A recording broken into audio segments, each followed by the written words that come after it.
What I thought I'd go over is, or I've been asked to speak to, is the occupational exposure limit process, review process, and I thought I'd just give a little bit of background on where to find the OELs. For those people that don't know, we have OELs set out in 2 regulations under the Occupational Health and Safety Act. The first regulation is the Designated Substance Regulation, and the OELs are found in Table 1, and I hope that everybody knows what the designated substances are in this room. The second regulation is Reg 833, Control of Exposure to Biological or Chemical Agents, and the OELs are found in Section 4. The OELs, there's about OELs for 725 substances there, and I think it's important to know that this regulation also includes the OELs for the designated substances. And this regulation, in terms of the OELs for the designated substances, would apply where the designated substance regulation itself doesn't apply. So, for example, this regulation in terms of designated substances would apply to construction projects and places like mercury and dental offices. So you'd have to look at the application section in the designated substance reg, and anything that's not covered there would then fall with respect to the designated substances under this regulation. In terms of Reg 833, I think a lot of people think that the only OELs are the ones found in Table 1. Those OELs, in fact, are more or less the Made in Ontario OELs. So they're the OELs that are unique to Ontario. To find the other OELs, then you'd have to look to the ACJH handbook. And basically that we refer to that as the Ontario table. And right now, the Ontario table that's referenced is the 2013 ACJH handbook. And as of January 1st of next year, then that will be changed to the 2015 ACJH handbook. And for those that aren't familiar, this is the ACJH handbook. If you want a complete listing of the OELs, and that's where we combine both the OELs in the ACJH table as well as in the Ontario table, which is the one set out in Reg 833, you can go to the ministry's website, and I provided the link to that, and you'll see a whole, sort of all the OELs listed, and you can search by substance, so that makes it a lot easier. So that's just a little bit of background. What I wanted to go over next was the OEL update process. The Ministry of Labour has a regular review process to update OELs. This review process has been in place since 2004, and in fact, the process to update OELs was consulted on in 2001. So basically, the ministry went out with a document, proposed a number of different approaches, and stakeholders wrote in and basically favored the ACJH in terms of the basis for the limits. Through this process, the ministry has updated over 200 OELs, and that's the good news, because prior to this process, I think it was about 10 years before there was any significant increase to the OELs, or sort of adjustment to the OELs. All Canadian jurisdictions basically look to the ACJH when establishing their OELs. So what we do is we go for a public consultation. The basis, once again, for the updates is the annually recommended changes to the limits by the ACJH. The consultation periods are typically 60 days, and you can find notice of the consultations on the ministry's website. I provided the link, as well as the Ontario Regulatory Registry. And that's where you'll find, for the Ontario government, it's a one-stop source for all regulatory proposals. In addition, we have a stakeholder database, and we send through an e-blast to, emails to stakeholders who are on this list. There's numerous, all the health and safety associations and numerous industry and labor organizations. If you want to be added to the mailing list, you can email the OEL Update Project mailbox, and we'll add you to the mailing list, and then you get direct notification. Once the consultation period is ended, then we gather all the submissions, and then we review them. And then, as appropriate, we'll hold stakeholder meetings, focus stakeholder meetings, do research, and hopefully move forward with the adoption in a reasonable time frame. In terms of new OEL updates, in the summer, we passed into legislation new OELs for about 23 substances. These OELs are primarily based on the ACJH, 2014 and 2015 updates. And we also made a change. So the 2 regulations affected are Reg 833 and 49009, the designated substance reg. The OELs take effect, I think it's been mentioned a couple times, January 1st, 2018. As well as there's a change to Reg 851, that's the industrial establishments reg, and that has to do with the minimum oxygen content. So that's been changed from 18% to 19.5%. And basically all then the regulations will be aligned in terms of the minimum oxygen content. So I provided, that's a list of the substances affected. I mean, you can look at that on your own. You can actually see if you go to the Ministry of Labor's OEL landing page, the original consultation documents and the tables setting out what the existing limit is and what the changes are, those documents are still up there. And that's something that we do post for the consultations, basically what the existing listing limit approaches in Ontario to regulate that substance, if there's anything, and what the changes will be. In terms of other changes this is quite a major change, at least, is the adoption of a more protective OEL for the substance beryllium, and which was previously consulted on outside of the 2016, which is where those other substances were consulted on. We also then made a change to the listing and the exposure limit for the aliphatic hydrocarbon gases. Basically, the substances are going to be regulated through the minimum oxygen content. So it's a little bit of a different approach as opposed to setting specific OELs. The exception, of course, is the butane all isomers, and this is consistent with the approach taken by ACGH. And then I've just noted here what the change is to the Section 138 of the Industrial Establishments Regulation. In terms of the next OEL consultation, we're working on the documents right now, they're pretty much finished. They're being worked on. We're hoping to go for consultation in late 2017. This would be the Ministry's 12th OEL consultation under this process, and the consultation will be based on the 2016-17 ACGH recommendations. And the proposal includes new or revised OELs or listings for 38 substances. I provided a list of what those substances are. Once again, we prepare a side-by-side chart indicating what the current limits are or approach, and then what the proposed changes are. And in terms of updates on previous, for those individuals, and I know some of them in the room that track what the Ministry of Labour does, we're currently finalizing the new designated substance medical surveillance code and the new respirator and air sampling or measuring provisions. And that's basically the 215 and 216, and they were in Reg 833 as well as the designated substance reg.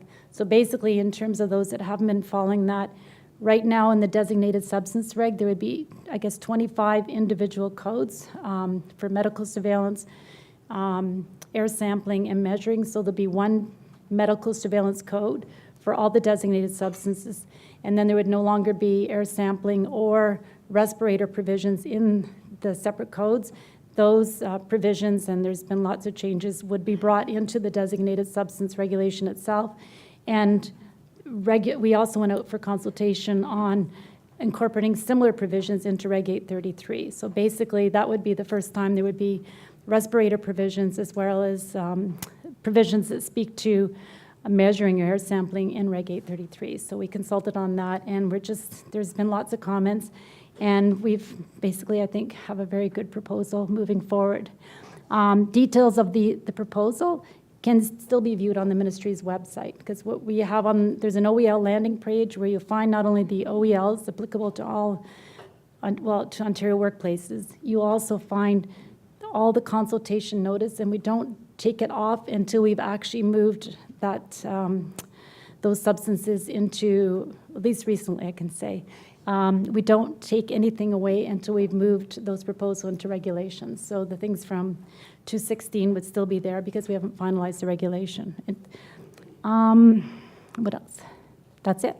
So Mark, you're coming up to speak to noise. Afternoon, and this is about the noise initiative that is currently going on in the Ministry of Labour. Just a little bit of a background. We all know that noise is one of the most common occupational hazards, and that it can cause permanent noise-induced hearing loss.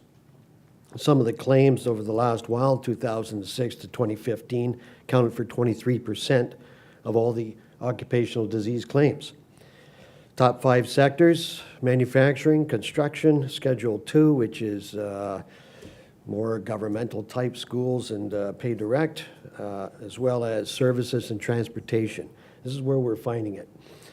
Annual costs from 2009 to 2014 exceeded $50 million. That's quite something with when we look at all of the diseases and the also traumatic injuries put together.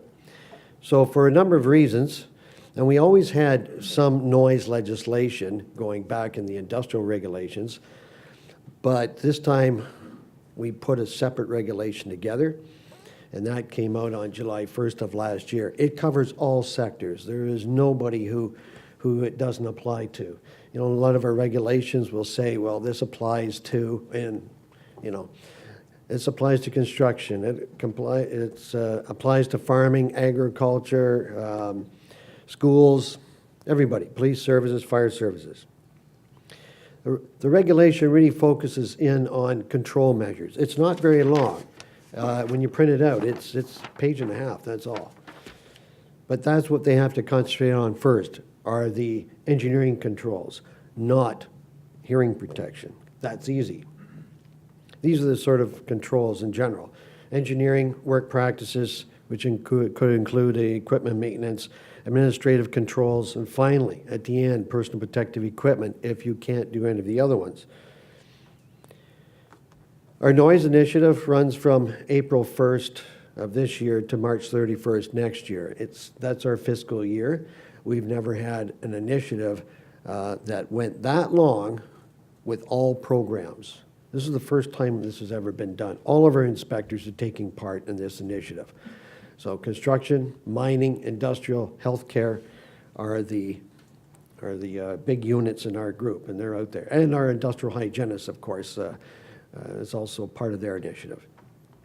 What we're doing is going to workplaces, and we're asking some questions. First of all, you know, does the workplace have any sources of noise which may be hazardous to workers? I mean, they may have some noise, but it may be controlled. But we're there to take a look and see what they have. The second one is, has the employer conducted any noise measurements in the workplace?